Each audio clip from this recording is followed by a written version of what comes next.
ৰাজ্যলৈ স্বাগতম জনাইছো মই হিমাক্ষী। নিবনুৱা যুৱক যুৱতীসকলৰ বাবে আছে ভাল খবৰ। যিসকলে স্বাৱলম্বী হ'ব বিচাৰিছে তেওঁলোকক চৰকাৰৰ পৰা প্ৰদান কৰিব 2 লাখ কোটি টকা। নতুনকৈ ৭৫,০০০ৰো অধিক নিবনুৱা যুৱক যুৱতীয়ে লাভ কৰিবলৈ গৈ আছে 2 লাখ কোটি টকা। মুখ্যমন্ত্ৰী ডক্টৰ হিমন্ত বিশ্ব শৰ্মাই এই কথা উল্লেখ কৰিছে আৰু ২৬ জানুৱাৰীৰ দিনাই পতাকা উত্তোলন কৰাৰ পিছতে মুখ্যমন্ত্ৰী ডক্টৰ হিমন্ত বিশ্ব শৰ্মাই বৃহৎ মন্তব্য যে নিবনুৱা যুৱক যুৱতীসকল যিসকলে স্বাৱলম্বী হ'ব বিচাৰিছে তেওঁলোকে শীঘ্ৰে লাভ কৰিবলৈ গৈ আছে 2 লাখ কোটি টকা। ৭৫,০০০ৰো অধিক নিবনুৱা যুৱক যুৱতীয়ে লাভ কৰিব 2 লাখ কোটি টকা। নিবনুৱা যুৱক যুৱতীসকলৰ বাবে মুখ্যমন্ত্ৰী ডক্টৰ হিমন্ত বিশ্ব শৰ্মাই দিলে ভাল খবৰ। ৭৫,০০০ নিবনুৱাই নতুনকৈ লাভ কৰিব 2 লাখ কোটি টকা লাভ কৰিব। ৰাজ্যৰ নিবনুৱা যুৱক যুৱতীসকলৰ বাবে অতি ভাল খবৰ। উদ্যোগীকৰণ আৰু আত্মনিৰ্ভৰশীল হ'ব খোজা নিবনুৱালৈ আহি গ'ল ভাল খবৰ। ষ্টাৰ্টআপৰ বাবে ৰাজ্যত সৃষ্টি কৰা হ'ব নতুন বিভাগ। আৰু ডিব্ৰুগড়ত পতাকা উত্তোলন কৰিয়ে মুখ্যমন্ত্ৰী ডক্টৰ হিমন্ত বিশ্ব শৰ্মাৰ ডাঙৰ মন্তব্য।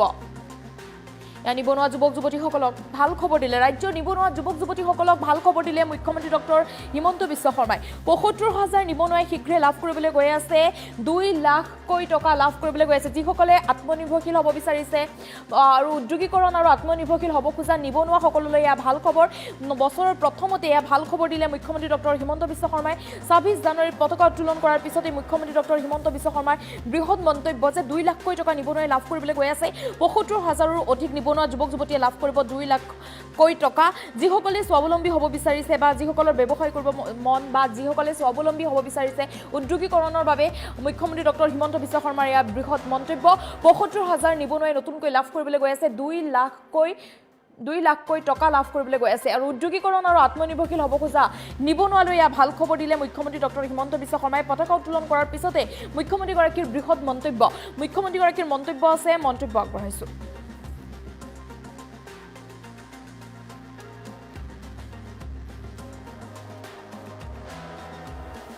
চৰকাৰী চাকৰিৰ পৰিৱৰ্তে উদ্যোগীকৰণ আৰু আত্মনিৰ্ভৰশীলতাক আদৰি লৈছে। তেওঁলোকৰ বাবে 2 লাখ টকাকৈ ঋণ আৰু সাহায্যৰে আমি 2 লাখ যুৱকক আত্মনিৰ্ভৰ অসমৰ পথ প্ৰদৰ্শক হিচাপে নিৰ্মাণ কৰিব বিচাৰিছোঁ। এই বছৰত বিগত বছৰত ২৫,০০০ যুৱকক এনে সুবিধা প্ৰদান কৰাৰ পিছত এই বছৰত আমি আৰু ৭৫,০০০ যুৱকলৈ 2 লাখ টকাকৈ আগবঢ়োৱাৰ বাবে সিদ্ধান্ত গ্ৰহণ কৰিছোঁ।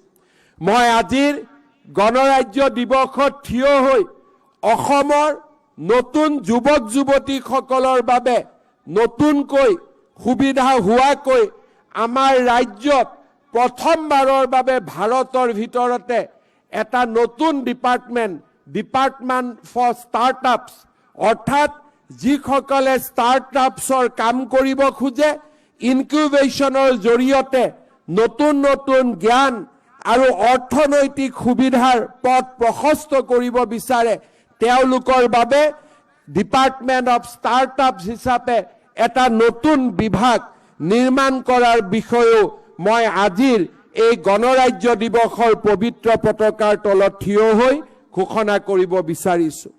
যিসকলে চৰকাৰী চাকৰিৰ পৰিৱৰ্তে উদ্যোগীকৰণ আৰু আত্মনিৰ্ভৰশীলতাক আদৰি লৈছে তেওঁলোকৰ বাবে 2 লাখ টকাকৈ ঋণ আৰু সাহায্যৰে আমি 2 লাখ যুৱকক আত্মনিৰ্ভৰ অসমৰ পথ প্ৰদৰ্শক হিচাপে নিৰ্মাণ কৰিব বিচাৰিছোঁ।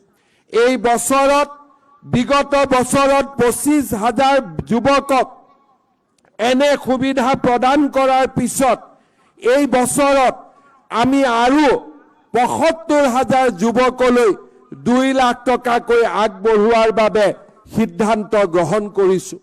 মই আজিৰ গণৰাজ্য দিৱসত থিয় হৈ অসমৰ নতুন যুৱক যুৱতীসকলৰ বাবে নতুনকৈ সুবিধা হোৱাকৈ আমাৰ ৰাজ্যত প্ৰথমবাৰৰ বাবে ভাৰতৰ ভিতৰতে এটা নতুন ডিপাৰ্টমেণ্ট ফৰ ষ্টাৰ্টআপছ, অৰ্থাৎ যিসকলে ষ্টাৰ্টআপছৰ কাম কৰিব খোজে, ইনকিউবেশ্যনৰ জৰিয়তে নতুন নতুন জ্ঞান আৰু অৰ্থনৈতিক সুবিধাৰ পথ প্ৰশস্ত কৰিব বিচাৰে তেওঁলোকৰ বাবে ডিপাৰ্টমেণ্ট অফ ষ্টাৰ্টআপছ হিচাপে এটা নতুন বিভাগ নিৰ্মাণ কৰাৰ বিষয়েও মই আজিৰ এই গণৰাজ্য দিৱসৰ পবিত্ৰ পতাকাৰ তলত থিয় হৈ ঘোষণা কৰিব বিচাৰিছো।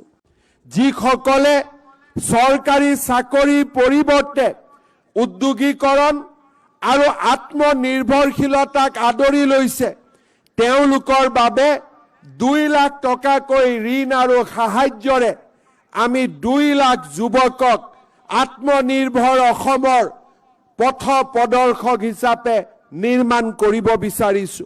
এই বছৰত বিগত বছৰত 25,000 যুৱকক এনে সুবিধা প্ৰদান কৰাৰ পিছত এই বছৰত আমি আৰু 75,000 যুৱকলৈ 2 লাখ টকাকৈ আগবঢ়োৱাৰ বাবে সিদ্ধান্ত গ্ৰহণ কৰিছো।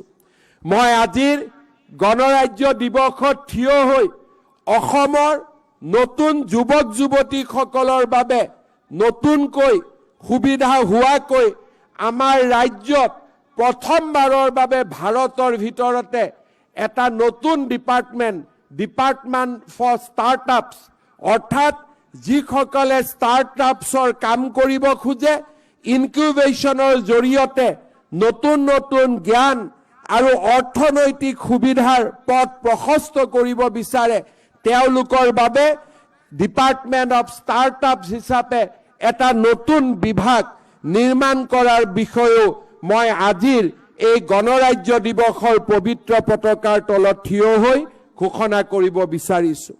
যিসকলে চৰকাৰী চাকৰিৰ পৰিৱৰ্তে উদ্যোগীকৰণ আৰু আত্মনিৰ্ভৰশীলতাক আদৰি লৈছে তেওঁলোকৰ বাবে 2 লাখ টকাকৈ ঋণ আৰু সাহায্যৰে আমি 2 লাখ যুৱকক আত্মনিৰ্ভৰ অসমৰ পথ প্ৰদৰ্শক হিচাপে নিৰ্মাণ কৰিব বিচাৰিছো।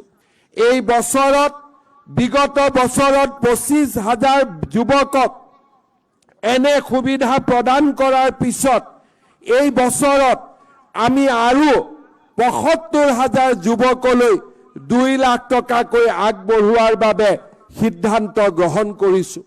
মই আজিৰ গণৰাজ্য দিৱসত থিয় হৈ অসমৰ নতুন যুৱক যুৱতীসকলৰ বাবে নতুনকৈ সুবিধা হোৱাকৈ আমাৰ ৰাজ্যত প্ৰথমবাৰৰ বাবে ভাৰতৰ ভিতৰতে এটা নতুন ডিপাৰ্টমেণ্ট ফৰ ষ্টাৰ্টআপছ অৰ্থাৎ যিসকলে ষ্টাৰ্টআপছৰ কাম কৰিব খোজে ইনকিউবেশ্যনৰ জৰিয়তে নতুন নতুন জ্ঞান আৰু অৰ্থনৈতিক সুবিধাৰ পথ প্ৰশস্ত কৰিব বিচাৰে তেওঁলোকৰ বাবে ডিপাৰ্টমেণ্ট অফ ষ্টাৰ্টআপছ হিচাপে এটা নতুন বিভাগ নিৰ্মাণ কৰাৰ বিষয়েও মই আজিৰ এই গণৰাজ্য দিৱসৰ পবিত্ৰ পতাকাৰ তলত থিয় হৈ ঘোষণা কৰিব